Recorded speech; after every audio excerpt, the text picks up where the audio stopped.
Good morning, everyone. So, yesterday we were doing election campaigns, and today also we'll be continuing with that only. Election campaigns. I've shown you one image as well. So, basically, what is an election campaign? It is a procedure in which a candidate basically interacts with the voter so as to influence him, so as to attract him, and at the last, when the election day will finally come, the candidate expects that the voter would give him vote. In election campaigns, political parties try to focus attention on some big issues. वो बड़े बड़े issues, काफ़ी sensitive issues पे अपना focus attention लोगों का focus grab करती हैं. उनके सामने ऐसे ऐसे issues रखती हैं जो कि लोगों को बहुत ही ज़्यादा impress कर जाते हैं, बहुत ही ज़्यादा attract कर जाते हैं. अपन ये is it good to have political competition में भी पढ़ चुके हैं कि अगर पार्टी वही इश्यूज रेज करती है which people want to raise तो उनकी जो विक्ट्री के चांसेस हैं वो इंक्रीज हो जाते हैं.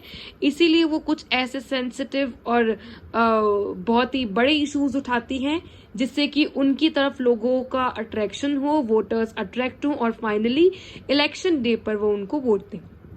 ये कुछ सक्सेसफुल स्लोगन्स हैं which is given by different political parties in elections. बहुत सारी पॉलिटिकल पार्टीज स्लोगन्स भी देती है जिससे लोगों को वो अट्रैक्ट कर सके और वो एक ऐसे इश्यू पे स्लोगन बनाती है जो कि कंट्री फेस कर रही होती है. बेसिकली ऐसे इश्यूज पे बनाती है जिससे उनके चांसेस ऑफ विक्ट्री इंक्रीज हो जाते हैं.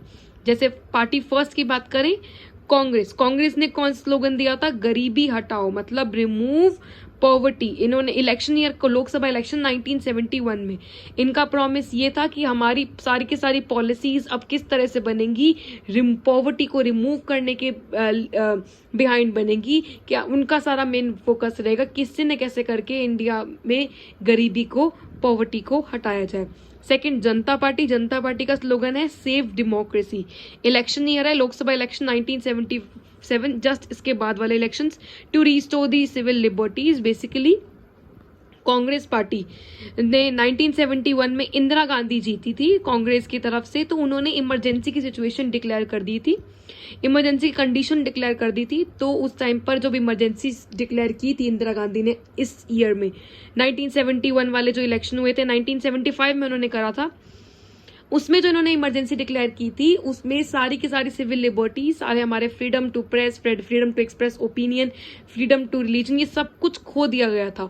इसलिए जनता पार्टी आई नए इलेक्शन में, उन्होंने स्लोगन ये दिया और उनका मेन एम क्या था, जो भी सिविल लिबर्टीज हम लोगों से छीनी गई थी इमरजेंसी के दौरान, इमरजेंसी के टाइम पर, उसको रिस्टोर किया जाए, उसको वापस दिलाया जाए. ऑब्वियसली लोग बहुत अट्रैक्ट हुए इस स्लोगन से और इन्होंने जनता पार्टी को वोट दिया. फिर एक लेफ्ट फ्रंट की भी एक पार्टी है लेफ्ट फ्रंट, जिसका स्लोगन था लैंड टू द टिलर मतलब farmers. West Bengal assembly elections की बात है 1970 स्टूडेंट्स, आपको याद होगा वेस्ट बंगाल जो है ना, यहाँ पे जमींदारी सिस्टम बहुत चलता है. यहाँ पे जो लैंड ओनर्स होते हैं ये वर्कर्स को, फार्मर्स को, टिलर मतलब फार्मर, वर्कर्स को, फार्मर्स को अपने लैंड के अंडर वर्क करवाते हैं, उनसे कल्टीवेशन वगैरह करवाते हैं और उनको सैलरी भी बहुत कम देते थे. उनको उनकी जो पे स्केल था, वेजेस था, वो बहुत ही ज्यादा उनको कम मिलता था. तो ये पार्टी आई लेफ्ट फ्रंट, इसने इतना बड़ा, इतना सेंसिटिव इशू उठाया कि लैंड रिफॉर्म्स को चेंज करना चाहिए. जहां लैंड सिर्फ और सिर्फ जमींदार तक, लैंड ओनर्स तक कन्फाइंड है, अब उन लैंड को डिस्ट्रीब्यूट करा जाए, उन लैंड को सेग्रीगेट किया जाए. किन के टूवर्ड्स? उनको भी, जो फार्मर्स हैं, जो टिलर्स हैं, जो लोग खेती कर रहे हैं, जो जोत रहे हैं, उन लोगों को मिलना चाहिए लैंड. तो अगेन एक सेंसिटिव इशू है, लोगों ने बहुत सपोर्ट किया इस पार्टी को. तेलुगु देशम पार्टी आई, headed by NT Rama Rao. NT Rama Rao was basically बहुत उस टाइम पे बहुत एक मॉडल हुआ करते थे. तेलुगु देशम पार्टी वो लेकर आया. उनका मेन मोटिव क्या था? सेल्फ रिस्पेक्ट, तेलुगुस की सेल्फ रिस्पेक्ट को प्रोटेक्ट करना. कब ये इलेक्शन नहीं आता? आंध्र प्रदेश के assembly election 1983 to protect this self respect. ये भी बहुत अच्छा, इसको भी सपोर्ट मिला लोगों को. तो ये कुछ पार्टीज हैं और ये उनके कुछ स्लोगन्स हैं जो बहुत अट्रैक्टिव साउंड करते हैं, बहुत ही इंप्रेसिव साउंड करते हैं और लोगों को ऐसे इश्यूज अच्छे भी लगते हैं और वो इन पार्टीज को वोट करते भी हैं जो ऐसे स्लोगन्स लेकर आती हैं. It is sometimes necessary to regulate campaigns so that every party gets equal chance to compete. अच्छा, देखो, ऑल्दो सारी पार्टीज जो है वो फ्री हैं कैंपेन करने के लिए, सारी पार्टीज फ्री हैं अपनी खुद के प्रॉमिस लाने के लिए, स्लोगन्स रेस करने के लिए, पोस्टर्स वगैरह छपवाने के लिए, लोगों को इंटरेक्ट करने के लिए, मीटिंग ऑर्गेनाइज करने के लिए, लोगों का सपोर्ट गेन करने के लिए। पर इतना हर चीज में इतना ज्यादा फ्रीडम देना जरूरी नहीं होता है, क्योंकि फ्रीडम ज्यादा दिया, रेगुलेशन अगर हमने नहीं करा तो फ्रीडम हम देते गए तो क्या होगा, वो गलत काम भी पार्टीज कर सकती हैं। इसलिए कुछ रेगुलेशन, कुछ उनके ऊपर रेस्ट्रिक्शन लगाना, बाउंडेशन लगाना बहुत जरूरी है। सेम बाउंडेशन, कुछ रेगुलेशंस लगाई गई हैं पार्टीज पर according to election law. No party और कैंडिडेट कैन, कोई भी पार्टी का कैंडिडेट कैन ब्राइब और थ्रेटन वोटर्स, किसी भी पार्टी के पास कोई राइट नहीं है कि वो लोग वोटर्स को ब्राइब करे, मतलब उनको रिश्वत दे या उनको थ्रेटन करे, उनको डराए धमकाए कि नहीं आपको हमको वोट देना, हमको वोट देना नहीं। दूसरा, appeal to them in the name of caste और रिलीजन, कास्ट और रिलीजन के नाम पर आप उनको नहीं इन्फ्लुएंस कर सकते कि आप भी इसी कास्ट के हो, मैं भी इसी कास्ट की हूँ, तो आपको इसी कास्ट की पार्टी को वोट देना चाहिए, दूसरी कास्ट की पार्टी को मत दो, तो ये चीज आप नहीं कर सकते हो। फिर use government resource for election campaign, आप इलेक्शन कैंपेन के लिए गवर्नमेंट के रिसोर्सेज, गवर्नमेंट के व्हीकल्स, गवर्नमेंट के ऑफिशियल्स यूज में नहीं ले सकते हो। Spend more than 25 lakh in the constituency for Lok Sabha election campaign करते टाइम पर आप 25 लाख ज्यादा इन्वेस्ट नहीं कर सकते हो, ना ही आप 10 लाख से ज्यादा कॉन्स्टिट्यूएंट लेजिस्लेटिव असेंबली में कर सकते हो। तो ये एक लिमिट सेट कर दी गई है कि 25 लाख आपकी मैक्सिमम होगी। होता क्या है, स्टूडेंट्स कैंडिडेट्स जो होते हैं, जो रिच कैंडिडेट्स होते हैं, वो 25 लाख से भी अबव अमाउंट रेज कर देते हैं, और जो बेचारे पुअर कैंडिडेट हैं वो इतना अमाउंट नहीं रेज कर पा रहे, तो एक तरह से इनइक्वालिटी हो जाती है। इसीलिए कुछ अमाउंट ऑफ इन्वेस्टमेंट क्या है से फिक्स कर दिया गया है कि इसको इससे ज्यादा एक्सीड नहीं कर सकते आप। 25 लाख आपको इन्वेस्ट कर सकते हो, मैक्सिमम लिमिट 25 लाख है अगर आपको लोकसभा के लिए कैंपेन करना है, और अगर आपको विधानसभा के लिए करना है, लेजिस्लेटिव असेंबली के लिए करना है तो 10 लाख है। ठीक है, अगर ये कोई भी पार्टी इन सब चीजों को करती है, if they do so, their election can be rejected even after they have been declared elected, उनके इलेक्शंस को वहीं के वहीं रिजेक्ट कर दिया जाएगा अगर वो इनमें से कोई चीज करती हैं तो। चाहे वो इलेक्ट कर भी दी गई हो, चाहे उनका इलेक्शन अगर वो एक बार जीत भी गई हो, तब भी पता चला कि वो इन रीजंस की वजह से जीती है, इनमें से कोई रीजंस की वजह से जीती है, तो उसको वहीं के वहीं रिजेक्ट कर दिया जाता है।